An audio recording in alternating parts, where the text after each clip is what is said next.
The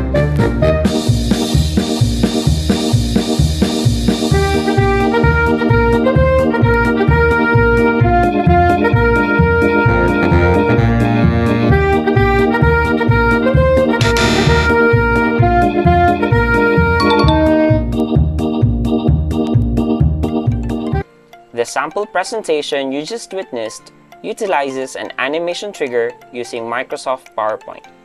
This is a very useful way to make your PowerPoint presentation more meaningful, as it allows your learners to become more interactive and engaged in an offline instructional material.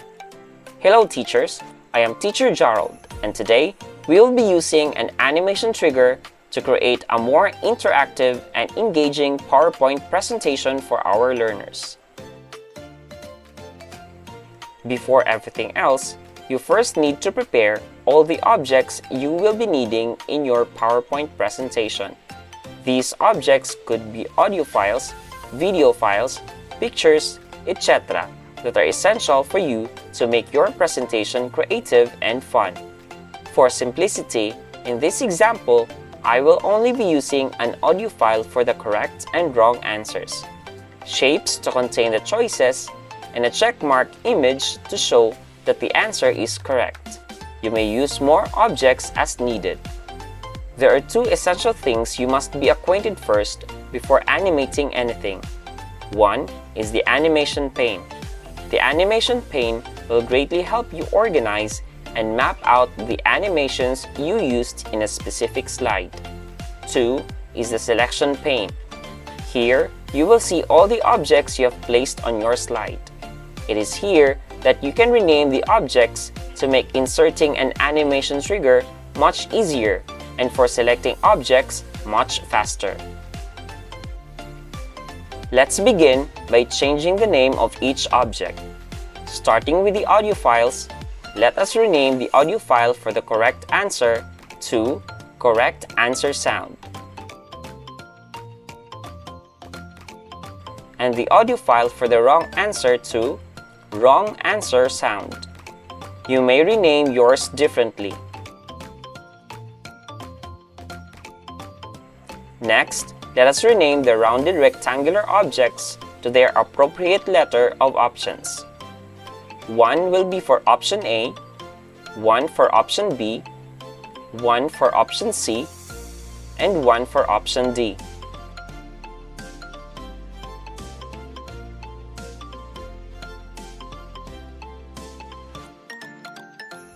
Now that they have all been renamed, you may change the color of each rounded rectangular objects to the colors you prefer.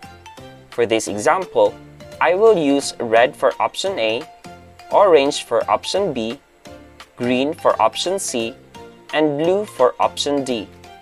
If you wish to easily identify the different audio objects, you may change their colors to your liking. Just remember that these audio objects will not appear during the presentation. Let us say that option A is our correct answer, and the rest of the options are the wrong answers. Since there is only one correct answer, we will only need one audio object for the correct answer. As for the audio object for the wrong answers, since there are 3 of them, we will need to duplicate the audio object for the wrong answer twice. You may select, right-click, and copy-paste the object, or press Ctrl D on your keyboard for duplicate. Arrange these audio objects properly for easier selection later. Now that all our objects are prepared, let us start with applying trigger animations on them. Let us start with option A.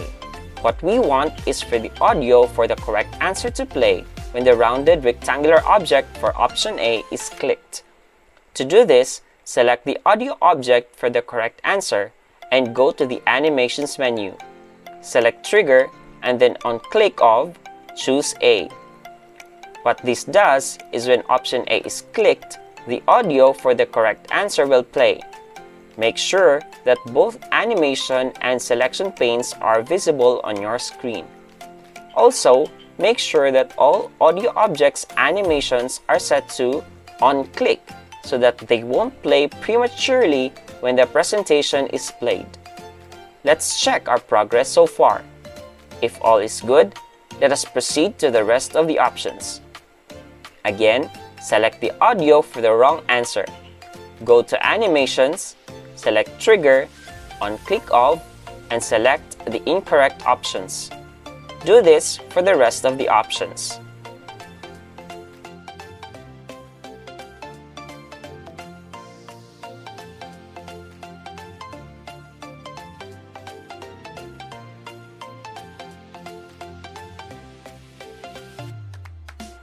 Lastly, we need to show that our answer is correct if ever it is selected. To do this, we insert the checkmark object and apply an animation to it.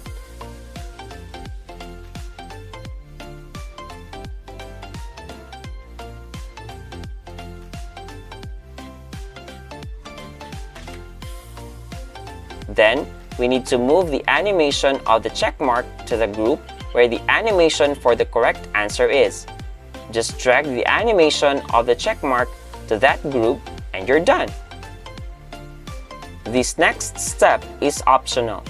To show that wrong answers have already been selected, we will animate the objects of the wrong options with an emphasis animation transparency and set it to start with previous. Then, move each animation to their respective groups on the Animations pane. Now, let us check if all animations are working as they should.